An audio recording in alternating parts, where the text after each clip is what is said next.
Before we can start applying the paint, the body of course needs to be prepped. A couple things need to be adjusted and a couple panel lines even need to be added. First of all, before I do any sanding, I'm just going to go over all of the panel lines, scribe them out, and make them a bit deeper so that they don't disappear after a couple coats of paint.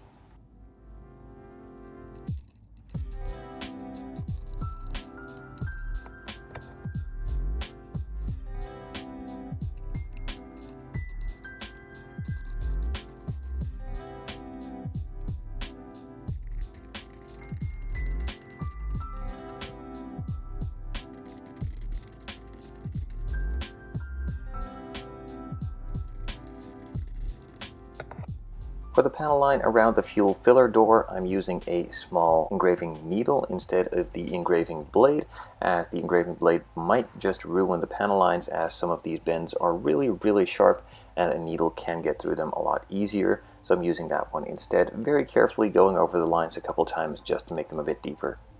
Something I didn't even notice during the unboxing itself is that the panel line on the roof is missing entirely, so that of course needs to be created. This is to separate the carbon fiber roof from the rest of the body panels, and also probably something structural and body-wise in the mechanical section to just glue it all together and not being able to have that in one piece, so that's probably why that's there.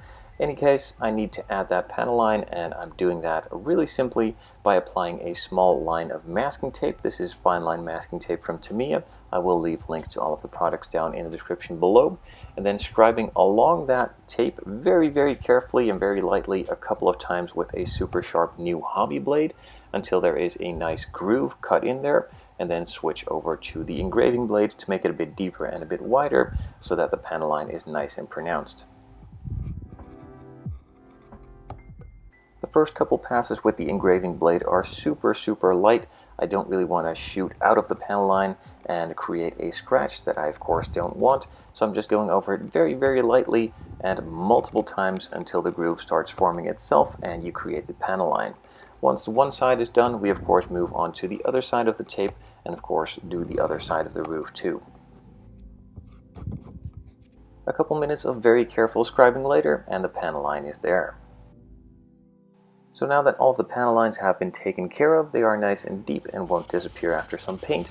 I'm just going to go over the entire body with a 400 grit sanding sponge to get it nice and rough for the primer to stick to it.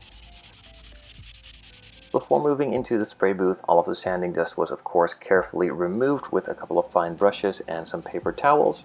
I then brushed over it again with a airbrush, just blowing some air through it to remove the rest of the remaining dust, then put it onto a Tamiya spray stand. Again, links are in the description below if you're interested, and then applied a couple light coats of primer.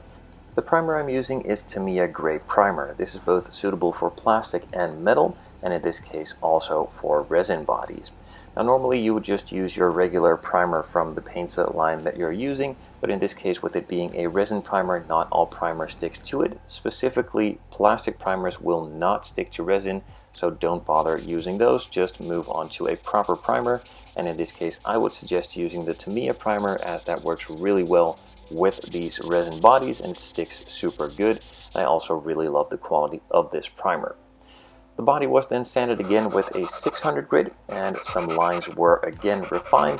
At the front where the window is mounted, this line on the top was a bit too long, so it actually showed through on the window past the black mark, and that of course needed to be shortened a bit. After sanding it again with the 600 grit, it was nice and smooth. The heavier scratches were removed and some of the imperfections in the primer were removed too, so another coat of primer was applied.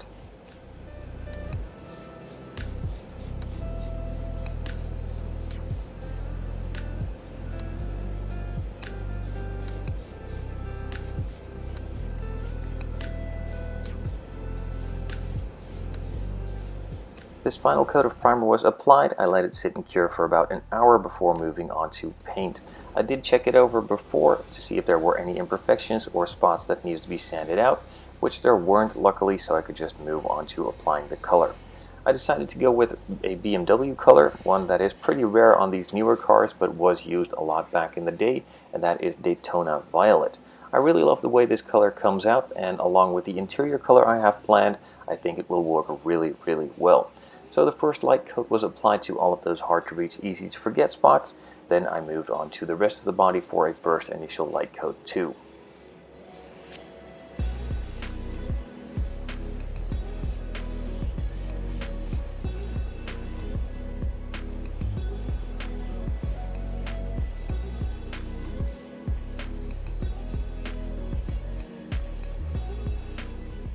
The first coat is applied, I then let that sit for about 10 minutes and moved on to the second coat. With this being a resin body, I can apply the coats a bit heavier than I could if this were to be a plastic body. This paint does not really bite into resin as hard as it does on a plastic body. Be aware of that, but you can just apply a bit heavier of a coat. It does take a bit longer for it to dry, but it also does give a nice coverage, and it does also level out a lot better if you're applying a bit of a heavier coat. But again, this is only suitable for either a metal or resin body.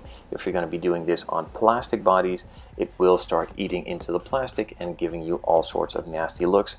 So just keep it light on plastic, and with the resin and metal you can go a bit heavier. So a third coat was applied as well after another 10 minutes of curing time, and I then set it aside overnight to fully cure before moving on the next day to applying the carbon fiber decal on the roof.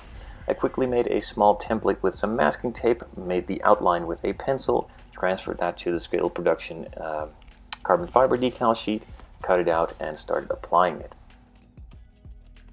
As far as carbon fiber decal application goes, I'm going to show you the general things I go through in this video, but if you want more in-depth videos, there are multiple carbon fiber dedicated videos on my channel, so feel free to check those videos out as well. Before applying the decal, I like to lay down a bit of decal setting solution. This helps to conform and also acts as a bit of a glue for the decal to stick even better to the body itself. So that was laid down, the decal was then placed on top, and I can then carefully start removing all of the moisture and air from underneath with a cotton swab, just carefully rolling over the decal and pushing that out and starting to conform it to the shape of the roof.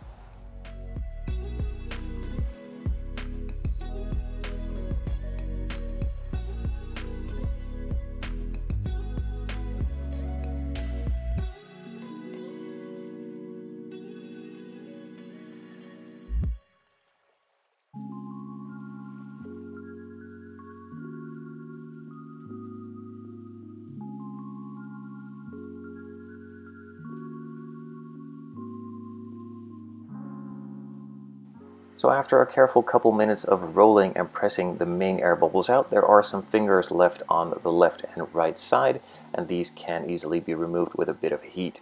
And that is where the decal setting solution comes in again, as this softens the decal, and with a bit of heat it also helps to conform the decal to the shape of the roof in this case.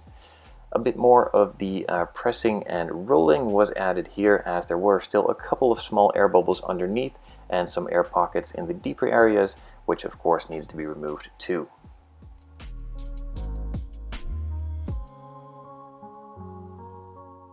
The decal is now conformed to shape. It was cut oversized intentionally so that I didn't come short, of course, but it does require a bit of cutting and reshaping on the edges of the newly created panel lines for the roof section in order to completely fit in and also tuck into that panel line a bit and make it a nice neat finish.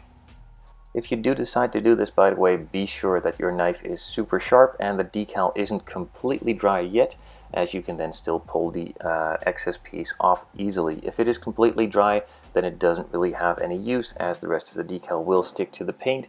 You will just have the panel line cut out nicely. The other decals for the BMW roundels on the front and rear, plus BMW M4 logo, were applied too. I then let this sit and cure for a couple of hours, and it's probably best to leave it overnight before moving on to clear coating. In this case, I'm starting off with mixing the 2K clear from Streetblisters, a bit thicker than usual just because it needs to adhere to the decals a bit more, and I'd like to lay down a really good base layer that grabs onto the paint. The decals were sprayed first with a light coat just to get them acclimated to the clear. It starts just pulling into the decals a bit and creating a super strong bond between them. If you just apply a really thick coat on top of it, it will probably start creating some problems. So for the first coat, just keep it light and let it sit for about 10 minutes after that application before moving on to the second coat of clear.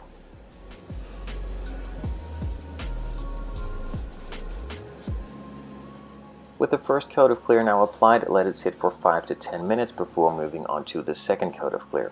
In this case, I added a little bit of extra thinner to the clear coat mixture just to make it a bit thinner and help it flow out even more to create that super glossy and smooth finish we're after. And again, if you're either happy with this final coat, you can just leave it, but you could also decide to let it sit and cure for another 5 to 10 minutes, add a little bit of extra thinner into the mixture to make it even thinner and help it flow out even more, and then go for a third and final coat of clear. Now, of course, the less clear coat you apply, the less thickness of clear will be built up. The more clear coat you will apply, the more thickness will be built up, so that all depends on what you're looking for. And if the finish still isn't really as you desire, you of course will need to either start polishing it later on after it's cured, or in this case you could still add a bit more clear, but again, be careful to not apply too much clear, as it can just fill up a lot of the panel lines and not really look all that great.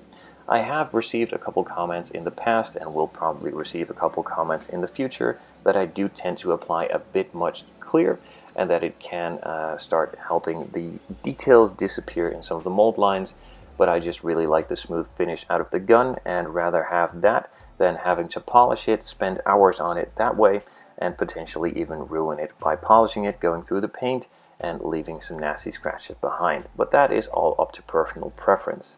After this coat was applied, I was really happy with the way that it looked, set it aside for a couple of days before moving on to the rest of the bodywork, and in the meantime I'll put my attention onto the interior and some other components.